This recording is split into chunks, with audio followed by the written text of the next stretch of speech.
कुछ दिनों पहले पाकिस्तान के विदेश मंत्री शाह महमूद कुरैशी ने कश्मीर के मुद्दे पर इस्लामिक देशों के संगठन ऑर्गेनाइजेशन ऑफ इस्लामिक कोऑपरेशन की तीखी आलोचना की और सबसे ज्यादा आलोचना की इस ऑर्गेनाइजेशन का प्रतिनिधित्व करने वाले सऊदी अरब की। वो सऊदी अरब जिसने पाकिस्तान को $3.2 बिलियन का कर्ज दिया था। फिर क्या था, सऊदी अरब ने पाकिस्तान से इस कर्ज में से $1 बिलियन वापस मांग लिया है। इसके बाद शाह महमूद कुरैशी की पाकिस्तान में ही तीखी आलोचना हुई, जिसके बाद अब शाह महमूद कुरैशी सऊदी अरब जा रहे हैं, खास तौर पर माफी मांगने के लिए। लेकिन सऊदी अरब का कश्मीर के मुद्दे पर स्टैंड क्या है और ये पूरा मसला क्या है, देखिए इस रिपोर्ट में।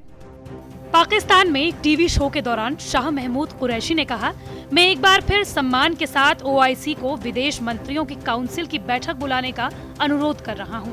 अगर आप इसे आयोजित नहीं करते हैं, तो मैं प्रधानमंत्री इमरान खान को उन इस्लामी देशों की बैठक बुलाने को कहने को मजबूर हो जाऊंगा जो कश्मीर के मुद्दे पर हमारे साथ हैं और उत्पीड़ित कश्मीरियों का समर्थन करते हैं। सऊदी अरब ने पहले ही कश्मीर से अनुच्छेद 370 हटाए जाने को भारत का अंदरूनी मामला बताया है। आपको बता दें कि जिस OIC के बारे में पाक के रक्षा मंत्री ने बात की, उसका प्रतिनिधित्व सऊदी अरब करता है। साल 2018 में सऊदी अरब ने पाकिस्तान को $3.2 बिलियन का कर्ज दिया था। कर्ज नहीं चुका पाने की वजह से सऊदी अरब ने मई से ही पाकिस्तान को तेल देना बंद कर रखा है। ये शायद पहला मौका हो जब आर्थिक रूप से कमजोर पाक ने अपने किसी मित्र देश की आलोचना सार्वजनिक तौर पर की हो। हालांकि जब पाकिस्तान के विदेश मंत्री शाह महमूद कुरैशी ने सऊदी अरब को खुलेआम निशाने पर लिया तो हर कोई हैरान रह गया। पाकिस्तान के विदेश मंत्री ने कश्मीर के मुद्दे पर सऊदी की अगुवाई वाले इस्लामिक सहयोग संगठन OIC की निष्क्रियता पर सवाल खड़े किए और इस्लामिक दुनिया के नेतृत्व को लेकर उसे सीधे चुनौती दे डाली। कुरैशी ने अपने इस बयान से पाकिस्तान की विदेश नीति में बड़े बदलाव के संकेत देखे जा रहे हैं। कुरैशी ने यह भी कहा कि सऊदी अरब के कहने पर ही पाकिस्तान दिसंबर को मलेशिया के कुआलालंपुर समिट में शामिल नहीं हुआ और अब सऊदी अरब से उम्मीद की जाती है कि वो कश्मीर के मुद्दे पर आगे बढ़कर नेतृत्व करे। कुरैशी ने यह भी कहा कि वो भावुक होकर ऐसा नहीं कह रहे हैं, बल्कि वे अपने बयान के मायने को अच्छी तरह से समझते हैं।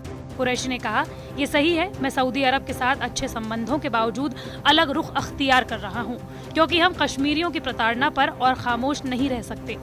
पाकिस्तान लंबे समय से सऊदी के वर्चस्व वाले OIC की बैठक बुलाने की मांग कर रहा है। पाकिस्तान ये भी आरोप लगा रहा है कि सऊदी समेत कई मुस्लिम देश भारत के साथ अपने आर्थिक हितों की वजह से चुप हैं। कुरैशी का ये बयान काफी हैरान करने वाला था, क्योंकि पाकिस्तान में कभी सऊदी अरब की इस तरह से आलोचना नहीं हुई थी। दोनों देशों के बीच दशकों पुराने आर्थिक, राजनीतिक और सैन्य संबंध हैं।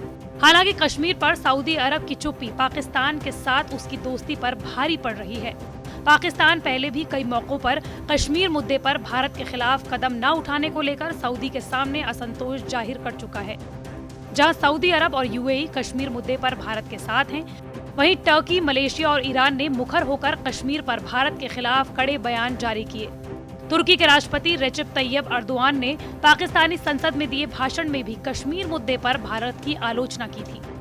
लेकिन सवाल यह है कि पाकिस्तान किसके दम पर सऊदी अरब से दुश्मनी मोल ले रहा है। दरअसल मुस्लिम देशों की दुनिया कई धड़ों में बटी हुई है और हर कोई इस्लामिक दुनिया का नेतृत्व करने की होड़ में है। खाड़ी के अरब देश और मिस्र जहां अमेरिका के गुट में शामिल है, वहीं कतर और टर्की अपने ही बनाए रास्ते पर चल रहे हैं, जबकि ईरान, सीरिया और लेबनान में हिजबुल्लाह अलग गुट बनाए हुए हैं, या वो अपने जैसी सोच वाले देशों के साथ एक अलग गुट खड़ा करना चाहता है।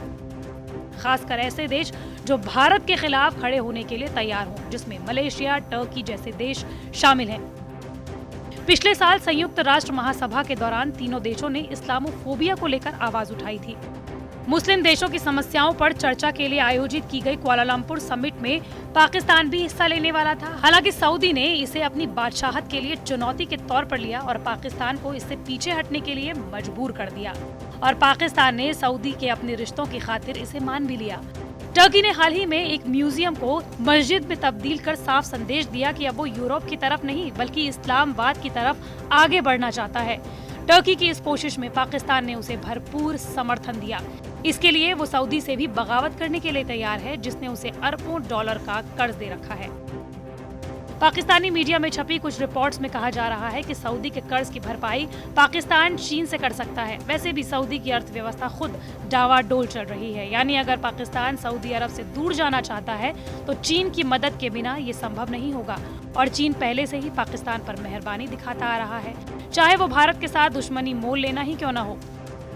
तुर्की और पाकिस्तान के संबंध भी सऊदी अरब के साथ खराब होते रिश्तों की वजह बताई जा रही है। तुर्की और पाकिस्तान के बीच मजबूत सैन्य साझेदारी भी रही है। दोनों देश सैन्य राजनीतिक ब्लॉक का हिस्सा थे। तुर्की और पाकिस्तान साथ साथ सैन्य अभ्यास भी करते रहे हैं। पिछले 2 साल में चीन के साथ तुर्की पाकिस्तान का दूसरा सबसे बड़ा हथियार आपूर्तिकर्ता देश बना है। कुल मिलाकर ऐसा लग रहा है कि चीन और पाकिस्तान के समर्थन से तुर्की सऊदी से उसकी जगह छीनकर इस्लामिक दुनिया का नेतृत्व करने की भूमिका में आना चाह रहा है, जिसकी भनक सऊदी अरब को लग चुकी है और ऐसा नहीं होने देगा। आखिरकार पाकिस्तान को एक अच्छा दोस्त खोकर ये कीमत चुकानी पड़ सकती है।